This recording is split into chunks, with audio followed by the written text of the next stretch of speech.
ఈరోజు ఆంధ్రప్రదేశ్ 9వ తరగతి సాంఘిక శాస్త్రం జియోగ్రఫీలో 4వ పాఠానికి సంబంధించిన ముఖ్యాంశాలు చూద్దాం. 4వ పాఠం శీతోష్ణ స్థితి, క్లైమేట్, నాట్ వెదర్. శీతోష్ణ స్థితి అంటే క్లైమేట్. ఇందులో 62 నుంచి 65 పేజీ వరకు. ఒక ప్రాంతంలోని సహజ పర్యావరణాన్ని గురించి ప్రతి ఒక్కరూ నేర్చుకోవలసిన ప్రాథమిక అంశాలు ఎన్ని, అవి ఏవి? 3. అవి భూస్వరూపాలు, నీటిపారుదల మరియు శీతోష్ణ స్థితి. ఆల్రెడీ భూస్వరూపాలు, నీటిపారుదల గురించి మనం నేర్చుకున్నాం. శీతోష్ణ స్థితి గురించి ఈ పాఠంలో చూస్తాం. ఒక ప్రాంతంలోని సహజ పర్యావరణాన్ని గురించి ప్రతి ఒక్కరూ నేర్చుకోవాల్సిన ప్రాథమిక అంశాలు. ఒక ప్రాంతంలో గల సహజ పర్యావరణం గురించి మనం నేర్చుకోవాల్సిన ప్రాథమిక అంశాలు ఏంటంటే భూస్వరూపాలు, నీటిపారుదల, శీతోష్ణ స్థితి. భూస్వరూపాల గురించి నేర్చుకున్నాం, నీటిపారుదల గురించి నేర్చుకున్నాం ముందల పాఠాల్లో. ఇప్పుడు శీతోష్ణ స్థితి గురించి ఈ పాఠంలో నేర్చుకుందాం. ఒక విశాల ప్రదేశంలో ఒక సుదీర్ఘకాలం అంటే 30 సంవత్సరాల పైబడి నెలకొన్న వాతావరణ స్థితుల వైవిధ్యతలన్నిటి మొత్తాన్ని సూచించేది శీతోష్ణ స్థితి. ఒక విశాల ప్రదేశంలో చాలా ప్రదేశం పెద్దగా ఉండాలి. ఒక సుదీర్ఘకాలంలో అంటే కాలం అది ఎలా ఉండాలంటే 30 సంవత్సరాలకు పైబడి ఉండాలి. నెలకొన్న వాతావరణ పరిస్థితుల వైవిధ్యతలన్నిటి మొత్తాన్ని సూచించేది అక్కడ ఆ ప్రదేశంలో ఉండే వాతావరణ పరిస్థితులు, వైవిధ్యతలు అంటే డిఫరెన్సెస్ అన్ని మొత్తాన్ని సూచించేది ఏంటంటే శీతోష్ణ స్థితి. ఏ సమయంలోనైనా ఒక ప్రాంతంలో నెలకొన్న వాతావరణ స్థితిని సూచించేది వాతావరణం. ఏ సమయంలోనైనా అవ్వచ్చు, ఒక ప్రాంతంలో నెలకొన్న ఏదైనా ఒక ప్రదేశంలో నెలకొన్న వాతావరణ స్థితిని సూచించేది వాతావరణం. శీతోష్ణ స్థితి అంటే బ్రాడ్గా ఉంటుంది. ఒక విశాల ప్రాంతం ఉండాలి, ఎక్కువ సంవత్సరాలు ఉండాలి, యావరేజ్గా ఇన్ని సంవత్సరాల వరకు ఎలా ఉంటుందని శీతోష్ణ స్థితి గురించి చెప్తారు. అదే వాతావరణం అంటే ఒక చిన్న ప్రాంతం అవ్వచ్చు, అక్కడ ఉండే వాతావరణ స్థితి ఆ ప్రదేశంలో ఆ సమయంలో వాతావరణ స్థితి ఎలాగుంది దానిని సూచించేది వాతావరణం.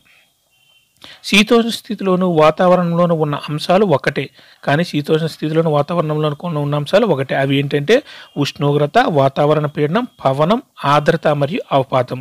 ఈ శీతోష్ణ స్థితిలోను వాతావరణంలోనూ ఉన్న అంశాలు ఒకటే ఉంటాయి. అవి ఏంటంటే ఉష్ణోగ్రత, వాతావరణ పీడనం, సింపుల్గా పీడనం, నెక్స్ట్ పవనం, ఆర్ద్రత అంటే గాలిలో తేమ, మరియు అవపాతం అంటే హిమపాతం అవ్వచ్చు, వర్షపాతం అవ్వచ్చు, ఇవన్నీ రకరకాలు ఇవన్నీ అవపాతాల కింద వస్తాయి కదా. వాతావరణ పరిస్థితులు ఒక రోజులో కూడా చాలా తరచుగా మారడం మీరు గమనించి ఉంటారు. కానీ కొన్ని వారాలు లేదా నెలల్లో ఒక సాధారణ రీతి నెలకొంటుంది. అంటే కొన్ని రోజులు చల్లగా లేదా వేడిగా, పవనాలతో లేదా ప్రశాంతంగా, మేఘావృతంగా లేదా ప్రశాంతవంతంగా, మరియు తడిగా లేదా పొడిగా ఉంటాయి. సాధారణీకరించిన నెలవారీ వాతావరణ పరిస్థితుల ఆధారంగా సంవత్సరాన్ని ఏ ఋతులుగా విభజించారంటే శీతాకాలం, వేసవి లేదా వర్షాకాలం వంటిగా విభజించారు. వాతావరణ పరిస్థితులు ఒక రోజులో కూడా చాలా తరచుగా మారడం గమనించారు. అంటే వాతావరణ పరిస్థితులు అంటే ఉదయం వేడిగా ఉండొచ్చు, రాత్రి చల్లగా ఉండొచ్చు, కానీ కొన్ని వారాలు లేదా నెలలో ఒక సాధారణ రీతి నెలకొంది. కానీ కొన్ని వారాలు అయ్యేసరికి ఏమవుతుందంటే సాధారణ రీతి అంటే మనం జనరలైజేషన్కి వచ్చేస్తాం. అంటే ఫర్ ఎగ్జాంపుల్ ఫిబ్రవరి మంత్ ఉందనుకోండి, ఒకరోజు చలిగా ఉంటుంది, మరుసటి రోజు చలిగా ఉంటుంది, తర్వాత రోజు ఒక 5 రోజుల తర్వాత జనవరి, ఫిబ్రవరి చలిగా ఉంటుంది. మనం ఏం సాధారణ స్థితికి జనరలైజేషన్కి వస్తామంటే అంటే జనవరి, ఫిబ్రవరి నెలలో చలిగా ఉంటుంది, డిసెంబర్, జనవరి, ఫిబ్రవరి, దీన్ని మనం శీతాకాలం అంటాం అనేసి ఒక జనరలైజేషన్కి మనం వచ్చేస్తాం. అంటే కొన్ని రోజులు చల్లగా లేదా వేడిగా, పవనాలతో లేదా ప్రశాంతంగా, మేఘావృతంగా లేదా ప్రశాంతవంతంగా, మరియు తడిగా లేదా పొడిగా ఉంటాయి. సాధారణీకరించిన నెలవారీ వాతావరణ పరిస్థితుల ఆధారంగా సంవత్సరాన్ని ఏ ఋతులుగా విభజించారంటే శీతాకాలం, వేసవి లేదా వర్షాకాలం. అంటే ఆల్రెడీ మనం చెప్పుకున్నాం కదా. ఫర్ ఎగ్జాంపుల్ ఫిబ్రవరి నెల తీసుకుంటే ఆ నెలలో సాధారణీకరించిన నెలవారీ వాతావరణ పరిస్థితులు అంటే ఫర్ ఎగ్జాంపుల్ ఫిబ్రవరి నెల తీసుకుంటే సాధారణీకరించడం అంటే ఫిబ్రవరి 1వ తారీఖున చల్లగా ఉంటుంది, ఫిబ్రవరి 28వ తారీఖున కూడా చల్లగా ఉంటుంది, జనవరి 1న చల్లగా ఉంటుంది, జనవరి 31న కూడా చల్లగానే ఉంటుంది. అలా సంవత్సరాన్ని ఏ ఋతులుగా విభజించారంటే ఆ నెలల యొక్క అంటే ఆ నెలలో ఉండే వాతావరణాన్ని బట్టి శీతాకాలం, వేసవి లేదా వర్షాకాలం వంటిగా మనం విభజించుకోవచ్చు. మాన్సూన్ అనే పదం దేని నుండి ఉద్భవించింది? అరబిక్ పదం మౌసం. మాన్సూన్ అనే పదం దేని నుంచి ఉద్భవించిందంటే అరబిక్ పదం మౌసం నుండి ఉద్భవించింది. అది ఏ భాషా పదం అంటే అరబిక్ పదం. ఈ మౌసం అంటే అర్థం ఏంటంటే ఋతువు. ఈ మౌసం అంటే అర్థం ఋతువు. మౌసం అనేది అరబిక్ పదం. మాన్సూన్ అనే పదం ఈ మౌసం పదం నుండి ఉద్భవించింది. ఒక సంవత్సర కాలంలో కాలానుగుణంగా గాలి దిశ మారడాన్ని సూచించేది మాన్సూన్. ఒక సంవత్సర కాలంలో ఒక నెల కాదు, ఒక రోజు కాదు, ఒక సంవత్సర కాలంలో కాలానుగుణంగా కాలాన్ని బట్టి గాలి దిశ మారడాన్ని సూచించేది ఏంటంటే మాన్సూన్ అంటారు. గాలి దిశ మారడం పడమర నుండి ఉత్తరంకి వెళ్తుందా, లేకపోతే తూర్పు నుండి దక్షిణంకి వెళ్తుందా, ఇలా గాలి దిశ మారడాన్ని సూచించేది ఏంటంటారంటే మాన్సూన్. భారతదేశ శీతోష్ణ స్థితి ఏ రకంగా అభివర్ణించారంటే ఋతుపవన శీతోష్ణ స్థితి. ఎందుకో ముందు మనం నేర్చుకుంటాం. భారతదేశ శీతోష్ణ స్థితిని ఏ రకంగా అభివర్ణించారంటే ఋతుపవన శీతోష్ణ స్థితి. ఆసియాలో ఈ రకమైన శీతోష్ణ స్థితి ప్రధానంగా ఎక్కడ కనిపిస్తుంది అంటే దక్షిణ మరియు ఆగ్నేయ ఆసియాలో కనిపిస్తుంది. మొత్తం ఆసియా మొత్తం తీసుకుంటే ఆసియా యొక్క దక్షిణ భాగం, ఆగ్నేయ భాగం అంటే మీకు తెలుసు కదా, ఇటు తూర్పుకి అటు కిందనున్న దక్షిణానికి, తూర్పుకున్న దక్షిణానికి మధ్యలో ఉండేది ఈశాన్య నైరుతి, వాయువు, ఆగ్నేయం.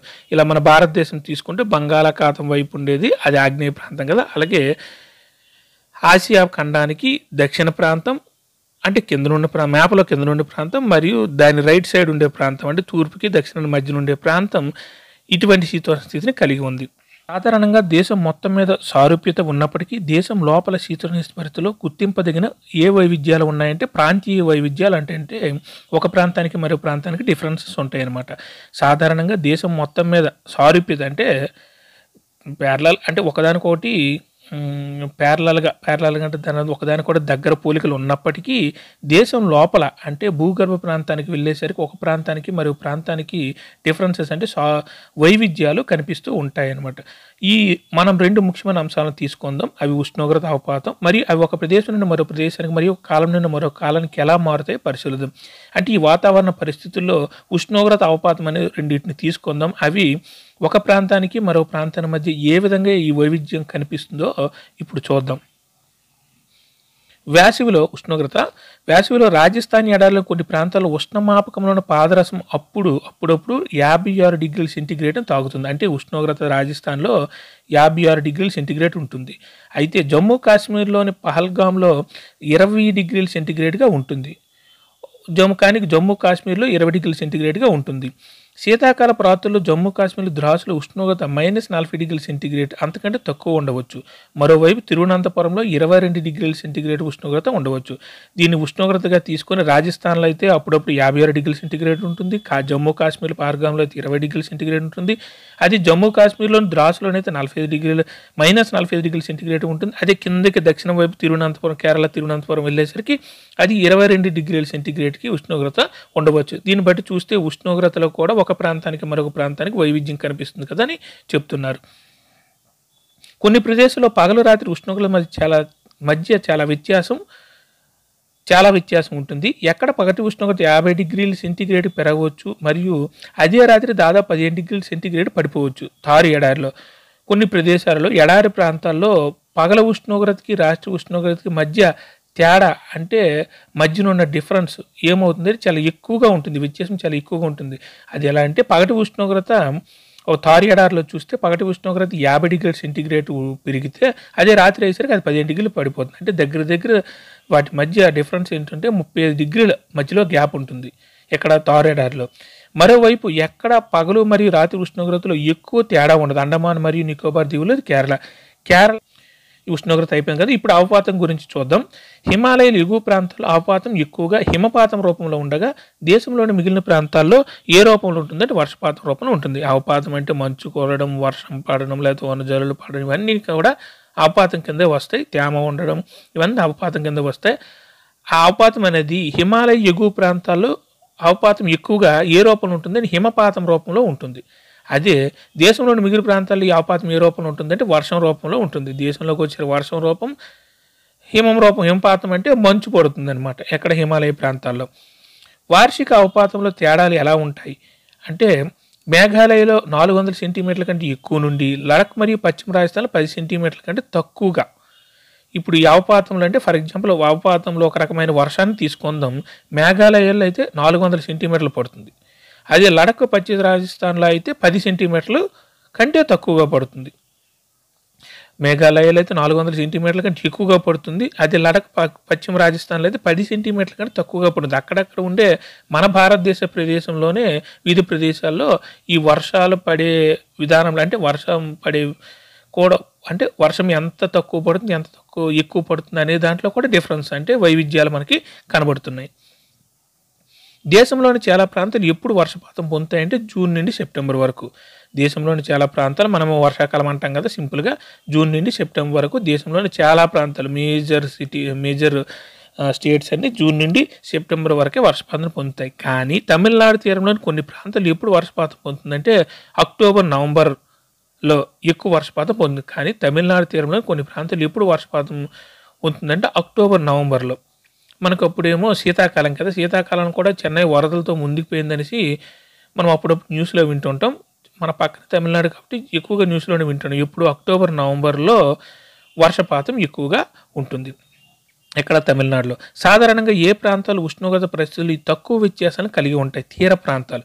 సాధారణంగా ఏ ప్రాంతాలు ఉష్ణోగ్రత పరిస్థితుల్లో తక్కువ వ్యత్యాసాలను కలిగి ఉంటాయి అంటే పగటి ఉష్ణోగ్రతకి రాత్రి ఉష్ణోగ్రత మధ్య తేడా చాలా తక్కువగా ఏ ప్రాంతాల్లో ఉంటుందంటే తీర ప్రాంతాల్లో ఉంటుంది. పగటి ఉష్ణోగ్రత 27 డిగ్రీ సెంటీగ్రేడ్ ఉందనుకోండి, రాత్రి ఉష్ణోగ్రత కూడా దగ్గర 20 డిగ్రీలు లేకపోతే 25 డిగ్రీలు అలా డిఫరెన్స్ చాలా తక్కువగా ఉంటుందన్నమాట ఎక్కడ తీర ప్రాంతాల్లో.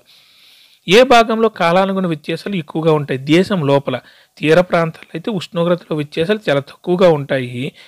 కానీ దేశం లోపలికి వెళ్ళేసరికి ఈ వ్యత్యాసాలు చాలా ఎక్కువగా ఉంటాయి.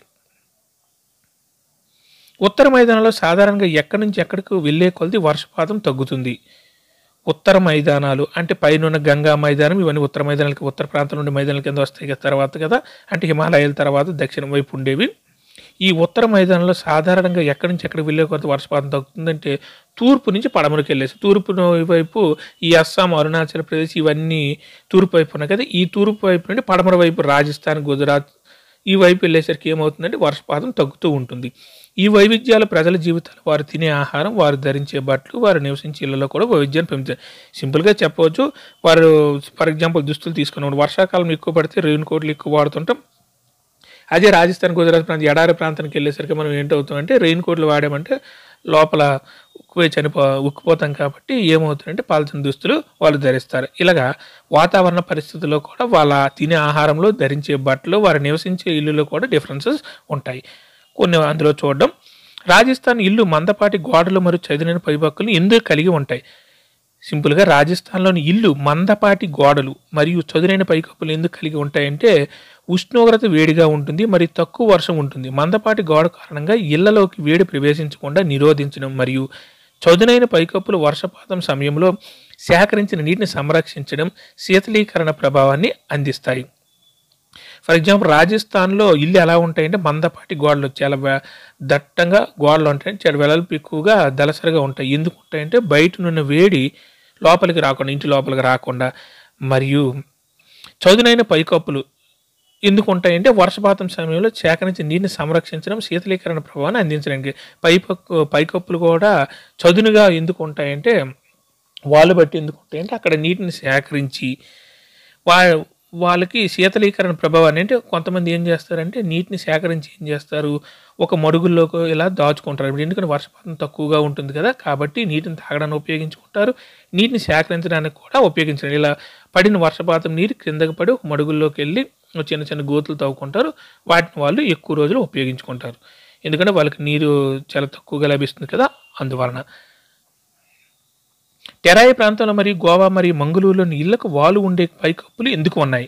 టెరాయి ప్రాంతం అంటే హిమాలయ పర్వతాలు దాటిన తర్వాత ఉత్తర మైదానాల మధ్య నుండి ప్రాంతం, ఆ ప్రాంతాన్ని ఏమో టెరాయి ప్రాంతం అంటారు. అక్కడ గోవా మరియు మంగళూరు కిందన, గోవా మంగళూరు అంటే తీర ప్రాంతాలు దగ్గరగా ఉంటాయి కదా, ఇల్లు వాలుగా ఉండే పైకప్పులు ఎందుకు ఉన్నాయి? గోవాలోను మంగళూరులోను ఇళ్లకు వాలుగా ఉండే పైకప్పులు అంటే ఇల్లుకి వాలుగా ఉండే, మన ఏరియాలో పెంకుటిల్లు చూస్తాం కదా, అలా వాలుగా ఉండే పైకప్పులు ఎందుకు ఉన్నాయి అని అడుగుతున్నారు. ఈ ప్రాంతాలు భారీ వర్షం పొందుతాయి మరియు అందువల్ల నీళ్లకు వాలుగా ఉండే పైకప్పులు ఉన్నప్పుడు పైకప్పు నుండి భూమికి ప్రవహించే వర్షపు నీటిని వదిలించుకోవడానికి ఇది సహాయపడుతుంది. నీరు వాలుగా ఉందనుకోండి, ఫర్ ఎగ్జాంపుల్ వర్షాలు ఎక్కువ పడ్డాయి అనుకోండి, ఏమవుతుందంటే నీరు పైన నిల్చోకుండా, డాబా కాకుండా పెంకుటిల్లులాగా వాలుగా ఉందంటే నీరు మొత్తం కిందకు వచ్చేస్తుంది.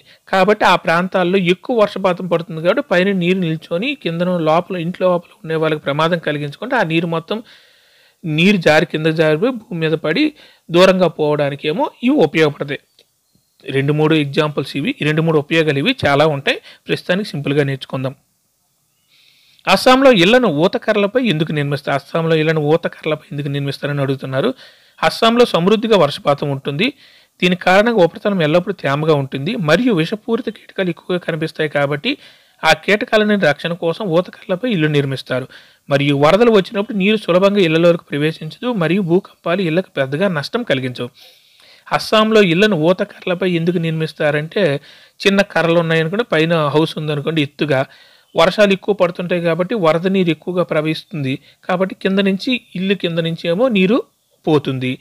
ఎప్పుడు వర్షం పడుతుంది కాబట్టి తేమగా ఉంటుంది భూ ఉపరితలం కాబట్టి కీటకాలు అవన్నీ పైకి రాకుండా కూడా ఇవి కర్రలపై ఉండే ఇల్లు ఉపయోగపడతాయి. ఇవి సింపుల్గా 1, 2 ఉపయోగాలు. మళ్ళీ వరదలు వచ్చినప్పుడు నీరు అంటే పైకి ఎత్తుగా కడతారు కాబట్టి కర్రల మీద వరద నీరు కూడా అంత ఈజీగా ఇంట్లోకి రాకుండా కూడా ఇవి ఉపయోగపడతాయి. కానీ ఒకప్పుడప్పుడు భూకంపాలు కూడా వస్తాయి. ఆ భూకంపాలు వచ్చేటప్పుడు అవి పెద్దగా ఇంటికి నష్టం కలిగించవు. అంటే కర్రలపై నిల్చుని పెట్టినా పెద్ద ఇబ్బంది ఏం కాదు. ఇది కూడా ఒక ఉపయోగం అన్నమాట అస్సాంలో ఇల్లుకి. ఇప్పుడు శీతోష్ణ స్థితి కారకాలు. ఏదైనా ఒక ప్రదేశం యొక్క శీతోష్ణ స్థితిని ప్రభావం చేసే ప్రధాన కారకాలు ఎన్ని ఉన్నాయి అవి ఏవి? 6. అవి ఏంటంటే అక్షాంశం, ఎత్తు, పీడనం మరియు పవన వ్యవస్థ, సముద్రం నుండి దూరం ఖండాంతర్గత, సముద్ర ప్రవాహాలు మరియు నైసర్గిక స్వరూపాలు. ఏదైనా ఒక ప్రదేశం యొక్క శీతోష్ణ స్థితిని ప్రభావం చేసే ప్రధాన కారకాలు ఏంటంటే 6. 1 అక్షాంశం, 2 ఎత్తు, 3 పీడనం మరియు పవన వ్యవస్థ, 4 సముద్రం నుండి దూరం మరియు సముద్ర ప్రవాహాలు మరియు నైసర్గిక స్వరూపాలు. మొత్తం 6. అక్షాంశం 1, ఎత్తు 2, పీడనం మరియు పవన వ్యవస్థ 3, సముద్రం నుండి దూరం 4, సముద్ర ప్రవాహాలు 5 మరియు నైసర్గిక స్వరూపం 6. ఇవన్నీ గుర్తుపెట్టుకోండి. సముద్రం నుండి ఉండే దూరాన్ని ఏమంటారంటే ఖండాంతర్గత అంటారు. భూమి యొక్క వక్రత కారణంగా దేని బట్టి సౌరశక్తిని గ్రహించడంలో మార్పులు ఉంటాయి. దీని ఫలితంగా భూమధ్య రేఖ నుండి ధృవాల వైపు వెళ్ళే కొద్ది గాలి ఉష్ణోగ్రత సాధారణంగా తగ్గుతుంది. అక్షాంశాన్ని ఫర్ ఎగ్జాంపుల్ భూమి వంకరగా ఉండడం అంటే వక్రత కొంచెం వాలి ఉండడం వల్ల ఏమవుతుందంటే దానిపైన సూర్యుని యొక్క శక్తి అంటే సౌరశక్తి గ్రహించడంలో మార్పులు ఉంటాయి. ఒకవైపు పగలు మనం ఎక్కువ ఉష్ణోగ్రత తీసుకుంటుంది మన భూమి, రాత్రి వైపు తక్కువ ఉష్ణోగ్రత తీసుకుంటుంది. ఎందుకంటే పగలు ఏమో సూర్యునికి ఎదురుగా మన భూమి వస్తుంది, ఆ ప్రాంతాల్లో ఉష్ణోగ్రత ఎక్కువగా ఉంటుంది. రాత్రి వైపు చీకటి పడుతుంది కాబట్టి ఉష్ణోగ్రత ఎక్కువగా తీసుకోదు. దీని ఫలితంగా భూమధ్య రేఖ నుండి ధృవాల వైపు వెళ్తే గాలి ఉష్ణోగ్రత సాధారణంగా తగ్గుతుంది. అంటే అక్షాంశాన్ని బట్టి ఫర్ ఎగ్జాంపుల్ భూమధ్య రేఖకి ఎదురుగా సూర్యుడు ఉంటాడు, చిన్నప్పుడు మనం నేర్చుకున్నాం కదా. అంటే భూమధ్య రేఖ దగ్గర ఉండే ప్రాంతాలు భూమధ్య రేఖ ప్రాంతం వైపుకి సూర్యకిరణాలు ఎలా పడతాయంటే నిట్ట నిలువుగా పడతాయి కాబట్టి అక్కడ ఉష్ణోగ్రత చాలా ఎక్కువగా ఉంటుంది. కాబట్టి గాలి ఉష్ణోగ్రత కూడా సాధారణంగా ఎక్కువగా ఉంటుంది. దీని ఫలితంగా భూమధ్య రేఖ దగ్గర ఉండే గాలి ఉష్ణోగ్రత కంటే ధృవాల వైపు వెళ్ళే కొలది ఏమవుతుందంటే దాని యొక్క గాలి ఉష్ణోగ్రత తగ్గుతుంది. ధృవాల వైపు వెళ్తే కొలది సూర్యకిరణాలు వాలు పెరిగిపోతూ ఉంటుంది. ఇక్కడ స్ట్రైట్గా పడితే అక్కడ వాలు పెరిగిపోతూ ఉంటే ఉష్ణోగ్రత తక్కువగా ఉంటుంది కాబట్టి గాలి ఉష్ణోగ్రత కూడా ధృవాల వైపు వెళ్తే కొలది తగ్గిపోతూ ఉంటుంది భూమధ్య రేఖ నుండి వెళ్తున్న కొలది. ఇది అక్షాంశం. భూమి యొక్క ఉపరితలం నుండి ఎత్తైన ప్రదేశాలకు వెళ్ళే కొలది వాతావరణం యొక్క ఏమి తగ్గుతాయి? సాంద్రత, ఉష్ణోగ్రత. ఇప్పుడు ఎత్తు, రెండోది ఎత్తు కదా. భూమి యొక్క ఉపరితలం నుండి పైకి వెళ్తున్న కొలది పర్వతం వైపు వెళ్తున్న కొలది ఏమి తగ్గుతాయంటే ఉష్ణోగ్రత తగ్గుతుంది, గాలి యొక్క సాంద్రత కూడా తగ్గుతుంది, గాలి యొక్క ఉష్ణోగ్రత కూడా తగ్గుతూ ఉంటుంది. అందువల్ల వేసవికాలంలో కొండలు చల్లగా ఉంటాయి. దీనివల్ల వేసవికాలంలో కొండలు చల్లగా ఉంటాయి. ఏదైనా ప్రాంతం యొక్క పీడనం మరియు పవన వ్యవస్థ ఆ ప్రదేశం యొక్క వేటిపై ఆధారపడుతుందంటే అక్షాంశం మరియు ఎత్తు. ఒక ప్రాంతం యొక్క పీడనం అంటే గాలిలో పీడనం మరియు పవన వ్యవస్థ ఆ ప్రాంతంలో ఉన్న పవనం అక్షాంశాల రూపంలో ఈ వ్యవస్థ ఆ ప్రదేశం యొక్క వేటిపై ఆధారపడి ఉంటుంది, మరి అక్షాంశం మరియు ఎత్తుపై ఆధారపడి ఉంటుంది. ఫర్ ఎగ్జాంపుల్ పీడనం తీసుకున్నాం అనుకోండి, ఏమవుతుంది? పైకి వెళ్తున్న కొలది పీడనం ఎత్తుకి వెళ్తున్న కొలది పీడనం తక్కువగా ఉంటుంది, ఉపరితలంలో ఉండేసరికి పీడనం ఎక్కువగా ఉంటుంది. అంటే ఫర్ ఎగ్జాంపుల్ ఒక పీడనం అంటే అల్ప పీడనం, అధిక పీడనం అంటాం కదా. అప్పుడు ఉష్ణోగ్రత ఎక్కువగా ఉంటే పీడనం ఏమవుతుంది? తక్కువగా అల్పపీడన ప్రాంతాలు ఏర్పరుస్తాయి. అది ఉష్ణోగ్రత తక్కువగా ఉంటే అధిక పీడన ప్రాంతాలు ఏర్పరుస్తాయి. ఈ విధంగా పీడనం మరియు పవన వ్యవస్థ ప్రదేశం యొక్క వేటిపై ఆధారపడి ఉంటుంది? అక్షాంశంపై ఆధారపడి. అక్షాంశంపై ఏ విధంగా ఆధారపడి ఉంటుందంటే అక్షాంశం ఫర్ ఎగ్జాంపుల్ భూమధ్య రేఖ తీసుకున్నాం అనుకోండి, ఆ 0 డిగ్రీల అక్షాంశం కదా. సూర్యుని కిరణాలు స్ట్రైట్‌గా పడతాయి. అక్కడ ఏమవుతుంది, అల్పపీడనం ఉష్ణోగ్రత ఎక్కువ పెరగడం వల్ల ఏమవుతుందంటే అల్పపీడన ప్రాంతం ఏర్పడుతుంది. అది ఉష్ణోగ్రత తక్కువగా ఉందనుకోండి, అక్కడ అధిక పీడన ప్రాంతం ఏర్పడుతుంది. దానికి లింకు ఇక్కడ పీడనానికి, అక్షాంశానికి. ఎత్తుకు కూడా సేమ్ పీడనానికి, అక్షాంశానికి. పవన వ్యవస్థకు కూడా అక్షాంశాల రేఖాంశ పవన వ్యవస్థ అంటే పవనాలు, నైరుతి పవనాలు, ఈశాన్య ఋతుపవనాలు, ఈ పవన వ్యవస్థను బట్టి కూడా వాటి పీడనం కూడా మారుతూ ఉంటుంది. సింపుల్గా మనం అక్షాంశం మరియు ఎత్తుపై ఆధారపడి ఉంటాయి ఈ రెండు. అందువల్ల ఇది ఉష్ణోగ్రత వర్షపాత క్రమాన్ని ప్రభావితం చేస్తుంది. అందువల్ల ఈ పీడనం, పవన వ్యవస్థ అనేవి దేన్ని ప్రభావితం చేస్తాయంటే వర్షపాత క్రమాన్ని, ఉష్ణోగ్రతను, వర్షపాత క్రమాన్ని ప్రభావితం చేస్తాయి. అవన్నీ ముందు ముందు మనం చదువుతాం ఈ పాఠంలో. శీతోష్ణ స్థితిపై మిత పరిస్థితులు ఉండే విధంగా ఏది ప్రభావం చూపిస్తుందంటే సముద్రం. శీతోష్ణ స్థితిపై మిత ప్రభావం అంటే చాలా ఎక్కువ ప్రభావం ఉండదు, కొంచెం ప్రభావం ఉండే విధంగా ఏది ప్రభావం చూపిస్తుందంటే సముద్రం. ఎందుకంటే సముద్ర ప్రాంతంలో ఉండే ప్రదేశాలలో గాలులు వేయడం వల్ల మరియు ఉష్ణోగ్రతలు కూడా చాలా తక్కువ తేడాలు ఉంటాయి. రాత్రి పగలు ఉష్ణోగ్రతలు కూడా చాలా తక్కువ వాటి మధ్య ఉష్ణోగ్రత కూడా డిఫరెన్సెస్ చాలా తక్కువగా ఉంటాయి. మనం సింపుల్గా నేర్చుకున్నాం కదా తీర ప్రాంతాలని. సముద్ర పక్కన ఉండే తీర ప్రాంతాల్లో ఉష్ణోగ్రత వ్యత్యాసాలు చాలా పగలు రాత్రి ఉష్ణోగ్రతల వ్యత్యాసాలు చాలా తక్కువగా ఉంటాయి.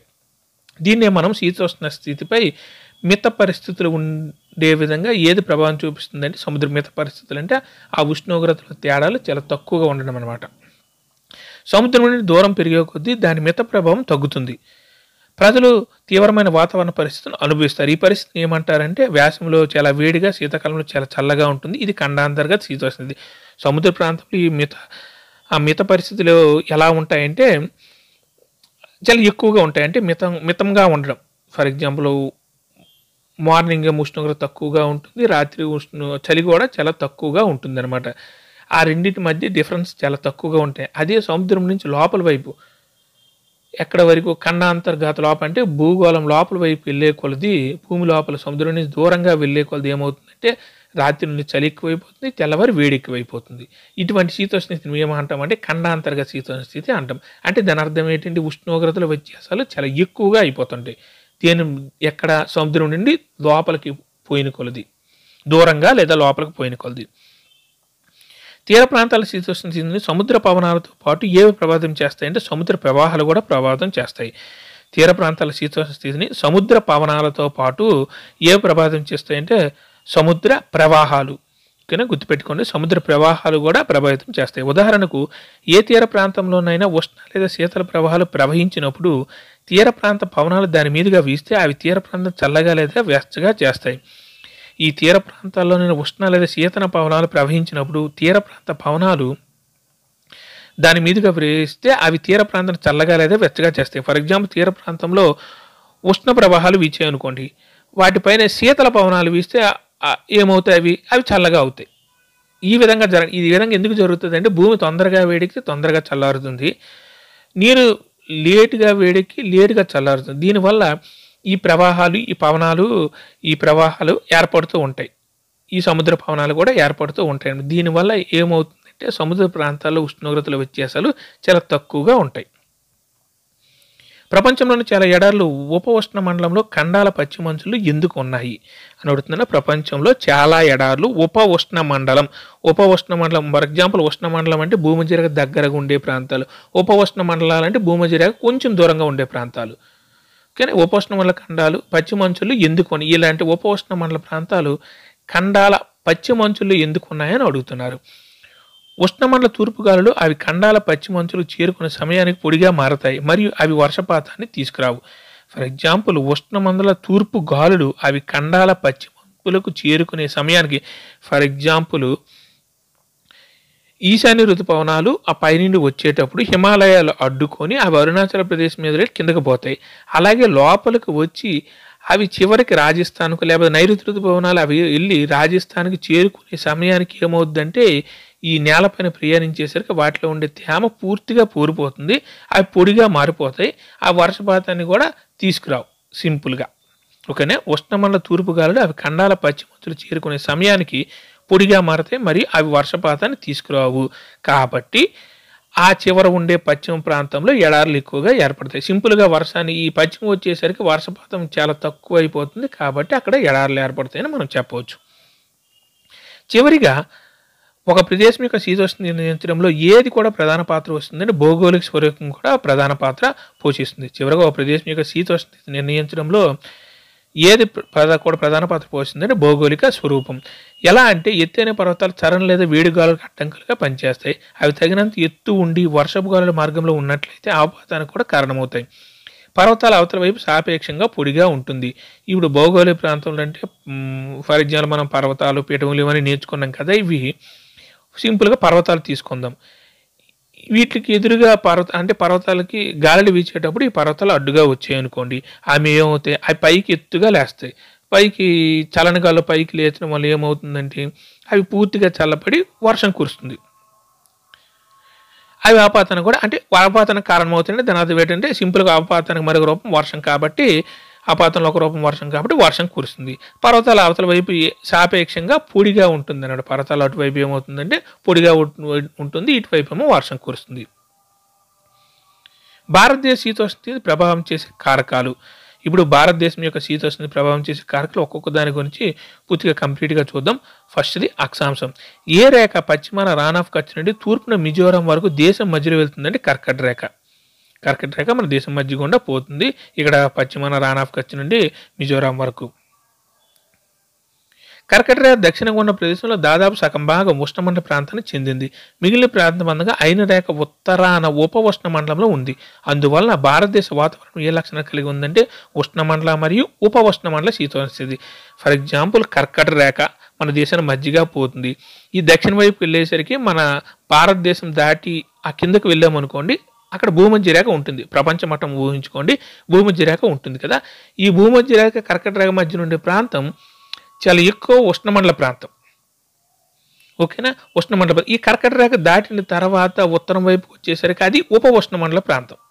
కాబట్టి మన భారతదేశం ఏ శీతోష్ణ స్థితి కలిగి ఉంటుందంటే ఉష్ణమండల శీతోష్ణ స్థితిని, ఉప ఉష్ణమండల శీతోష్ణ స్థితిని కూడా కలిగి ఉంటుంది. సింపుల్గా అక్షాంశం అయిపోయింది కదా. ఇప్పుడు ఎత్తు చూద్దాం. భారతదేశం ఉత్తరాన సుమారు ఎంత సగటు ఎత్తు కలిగిన పర్వతాలు ఉన్నాయంటే 6000 మీటర్లు. అవి సింపుల్గా మనం హిమాలయాలు అని చెప్పుకోవచ్చు. భారతదేశం ఉత్తరాన ఉన్నాయి కదా అవి. భారతదేశం విస్తారమైన తీర ప్రాంతాన్ని కూడా కలిగి ఉంది. దీని గరిష్ట ఎత్తు దాదాపు ఎంత అంటే 30 మీటర్లు. భారతదేశం కూడా ఒక తీర ప్రాంతాన్ని కలిగి ఉంది. దీని గరిష్ట ఎత్తు 30 మీటర్లు. పర్వతాలు ఏమో 6000 మీటర్లు, తీర ప్రాంతం ఏమో 30 మీటర్లు.